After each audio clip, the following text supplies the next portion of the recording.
Sa awit 150 verse 6, ganito nakalagay sa English.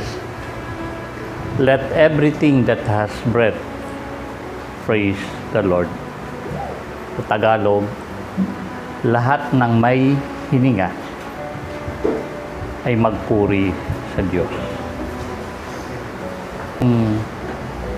Praise, ano ba yung pagpupuri? Ang pagpupuri sa Diyos, nakatuon sa Diyos. Itsapuera tayo ron. Diba? Ang focus ng spotlight sa Diyos, yung nagpapalakpak, hindi yun ang bida. Diba? Diba? Kasi hindi ang bida sa praise and worship ay yung nagpapaawit. Hindi yun. Ang bida, ang Diyos.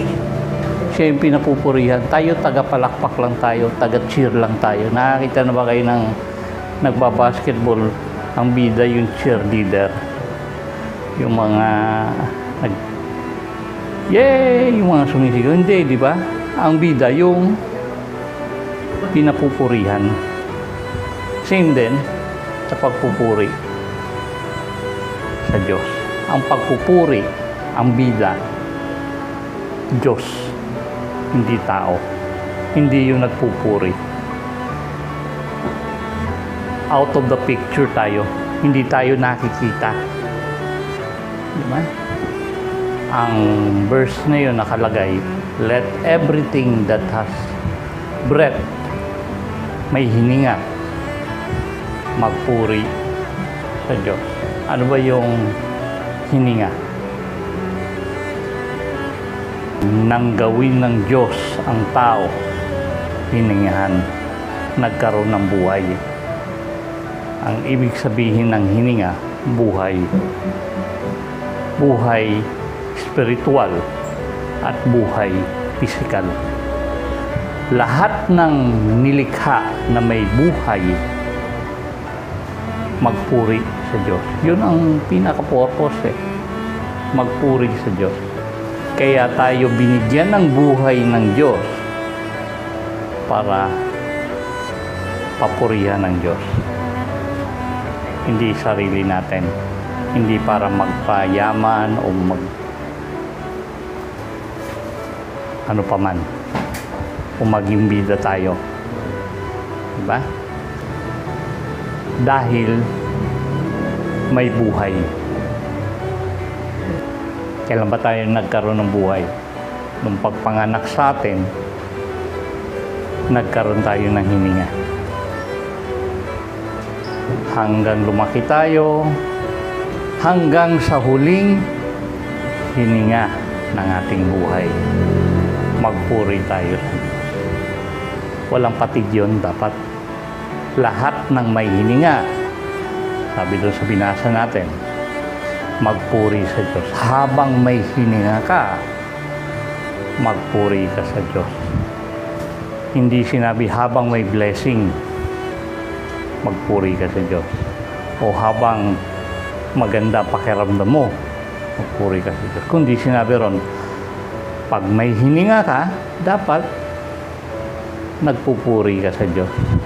Hanggang sa huling hininga mo. Sa pisikal yun. Pag namatay ka na at yung espiritu mo na, nagpupuri pa rin sa Diyos. Dahil may buhay pa rin yun eh. Diba? Hindi naman namamatay tayo eh. Hanggang sa buhay na walang hanggan, nagpupuri tayo sa Diyos. Kaya nga ang pagpupuri sa Diyos, sa pisikal at sa spiritual, habang mayroon kang buhay. Ang ibig sabihin ng hininga, buhay. Sino ang dapat magpuri? Ang halaman may buhay, di ba? May hininga. Tayo ang hinihinga natin, oxygen. Ang dinalabas natin, carbon dioxide ba yon? Ang halaman, ang hinihinga niya, carbon dioxide. Ang nilalabas niya, oxygen, palitan. Di ba? Cycle yun eh. Di ba? Pinag-aaralan natin mga bata yun, di ba? Di ba? Ang tawag na sa science? Di ba? Ibig sabihin, ang halaman, kasama doon sa verse na yun, lahat ng may hininga dapat magpuri sa Diyos. Ang halaman, ang rason kaya siya nabuhay para mamunga. Diba? Naalala niyo yung kwento sa Biblia? Nung naupo si Jesus sa ilalim ng puno ng fig tree at tumingin siya at walang bunga, kinurse niya yung puno. Kinabukasan, pagbalik nung mga disipulo, nakita nila yung puno, lanta na. Yung pa yung puno kasi. Bakit hindi namunga para sa Panginoon, di ba? Imagine nyo na, naupo si Jesus sa puno, nagugutom. Pagtingin niya doon sa fig tree, walang bunga. Kinurse niya. At pagbalik ng mga disipulo, nakita nila lanta na, kinabukasan. Panginoon, Panginoon, yung kinurse mong puno, Tayo rin yun eh. hindi namunga, namatay. Ang tao. Sabi mo nga, tayo rin yun, di ba? Pag hindi ka namunga, hindi ka nagpuri sa Panginoon, hindi mo nagagawa yung purpose mo. Para sa atin. Pag hindi tayo namunga, hindi mo ginagawa yung purpose mo. Pag hindi ka nagpuri sa Panginoon, dahil sabi doon sa binasa natin, let everything that has breath praise the Lord.